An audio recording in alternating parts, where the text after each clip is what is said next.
Quand on regarde dans le rétroviseur, ce qu'on a développé depuis 2 ans, c'est principalement 3 chantiers. Le premier qui a été forcément axé sur la structure de notre stack technique autour du digital, avec le développement notamment de toute la briquette serving, que ce soit sur le display, sur le search retail. C'est aussi et bien sûr la migration de l'ensemble des données autour d'une seule et unique DMP group, ce qui est fondamental pour nous, et le développement notamment d'outils programmatiques sell-side et buy-side. Un deuxième chantier qui était vraiment très concentré sur le développement des supports de communication in-store, avec une conviction forte du groupe, c'est que le magasin aujourd'hui est un média et un carrefour d'audience à part entière. On a développé effectivement et on a déployé plus de 2000 écrans ces derniers temps, 2000 écrans DOH dans nos magasins, dans 300 magasins. On a digitalisé plus d'une quarantaine de vitrines dans les principaux flagships de centre-ville. Et surtout, on a développé un axe qui est très fort chez nous, c'est l'affichage événementiel. Avec par exemple le développement d'une bâche de 540 m² sur la façade de la Fnac Montparnasse, la digitalisation sur mesure de la vitrine d'angle de la Fnac des Ternes. La totalité de ces écrans sont la propriété de Fnac Darty. Donc on a décidé d'investir dans cet écosystème pour être complètement maître de la solution. Et le dernier chantier, qui est fondamental à prendre en considération, c'est l'intégration du trade marketing dans cette activité, avec bien sûr la structuration, la formation de l'ensemble des équipes autour de 2 métiers, le métier de la régie et le métier du trade. Et c'est la mise à disposition des leviers de régie et d'acquisition de trafic au service du trade pour digitaliser, améliorer la digitalisation de nos plans et bien sûr des performances associées. On est à la fois diffuseur et annonceur avec un objectif commun qui est de concevoir des expériences médias omnicanal très innovantes à la portée de tous les annonceurs et de toutes les marques. Les enseignements prioritaires qu'on peut avoir d'un point de vue très macro, c'est qu'on s'aperçoit quand même que le retail média a vraiment le vent en poupe depuis quelques années.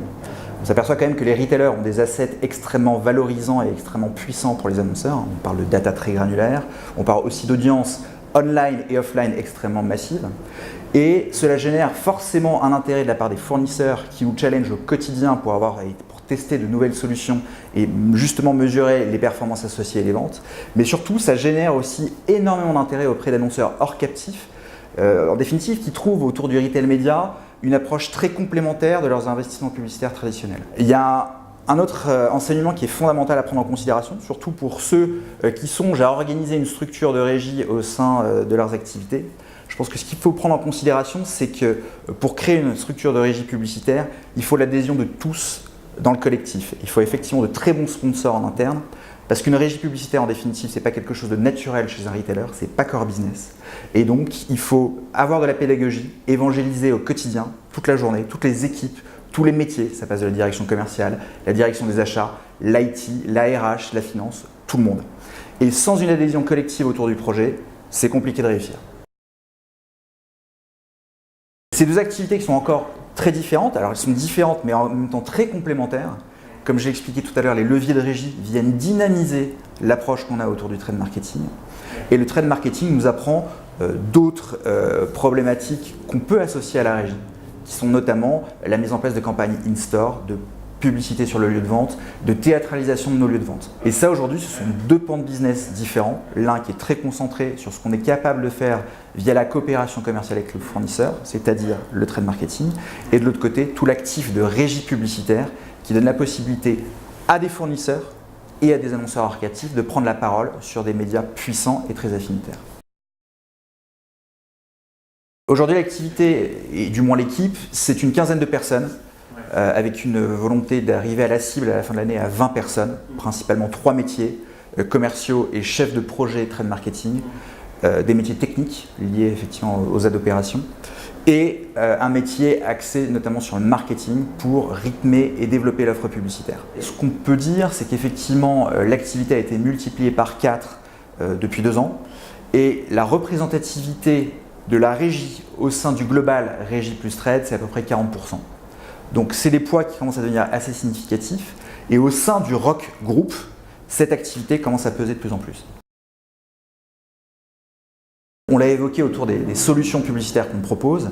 Maintenant, ce que viennent chercher avant toute chose les marques, c'est bien sûr de créer des expériences omnicanal, de communication omnicanal, et de toucher bien sûr des audiences très massives et affinitaires. Alors ça s'explique notamment pour les fournisseurs. Le bénéfice d'avoir agrégé à la fois les leviers de trade et régie permettent de créer des dispositifs de communication adaptés qui se situent à 2 pas ou à 2 clics des produits que nous vendons. Donc ça, c'est forcément très intéressant pour les fournisseurs. Et pour les annonceurs hors captif, ce qu'ils viennent chercher en règle générale, c'est la granularité de notre data, donc une data loguée transactionnelle, de la visibilité depuis nos zones de vente, nos points de vente et notamment les vitrines digitales, et créer de l'expérientiel en magasin. Ce qu'on appelle aujourd'hui le retailtainment, qui donne la possibilité à des marques de s'exprimer, pas forcément dans des environnements qui sont adaptés à leurs problématiques de communication. Principalement, ce sont bien sûr nos fournisseurs avec lesquels on travaille, principalement dans le secteur du hardware, de la téléphonie, ce qu'on appelle le multimédia, le petit et le gros électroménager, qui sont effectivement des gros pourvoyeurs de business et très intéressés par la structure de trade et de régie. Mais c'est aussi des annonceurs hors captif. Alors on travaille avec des annonceurs dans le milieu de la banque, on travaille avec des annonceurs dans le milieu de l'automobile. On peut les citer, mais BMW a par exemple exposé des véhicules au sein de la Fnac Déterne pour créer justement cette zone expérientielle qui avait beaucoup de sens pour eux. Et c'est bien sûr des annonceurs complémentaires, typiquement des annonceurs telco, des annonceurs assurance, qui proposent des services en lien et en complément de ce qu'on peut proposer autour de la vente de nos produits. Les KPI pour les non captifs, c'est forcément la visibilité qu'ils peuvent obtenir à travers une population qui est très massive, mais c'est surtout aussi les bêtas de mémorisation qu'on peut avoir autour de leur dispositif de communication et forcément quelque part de l'adhésion et de la transformation auprès de leurs services. On mesure effectivement la totalité de l'écosystème et du cycle de vie de la publicité, de la prise de parole. On mesure bien sûr tout ce qui est impression, tout ce qui est taux de clic, tout ce qui est conversion jusqu'à le fameux indicateur qui est le retour, le ROS, à la fois online et offline, et de plus en plus avec un indicateur qui est la mesure de l'effet repos, c'est-à-dire la performance de nos campagnes digitales associées aux ventes effectuées en point de vente physique. Alors les prochaines étapes, c'est maintenant, puisqu'effectivement on a lancé notre nouvelle marque média, Retail-Link. C'est un nouveau nom, une nouvelle posture. L'idée, c'est de démontrer auprès du marché publicitaire que nos solutions s'adressent à la totalité des écosystèmes annonceurs, qu'ils soient captifs ou hors captifs. Retail-Link, en définitive, c'est une contraction de 2 mots. C'est le retail, qui permet justement de rappeler l'appartenance à cet univers qui symbolise par sa propre expression la puissance des audiences et la finesse de la connaissance client. Et Link, le lien, qui rappelle déjà le lien qui existe entre Fnac Darty, qui sont 2 marques historiques proches des Français, mais surtout qui symbolise le lien entre nos marques et nos audiences, qui assure un lien dans le parcours shopper online et offline, et surtout qui crée du lien entre l'exposition publicitaire et les ventes. Et en définitive, créer du lien, c'est la valeur centrale qu'on cherche à véhiculer auprès du marché.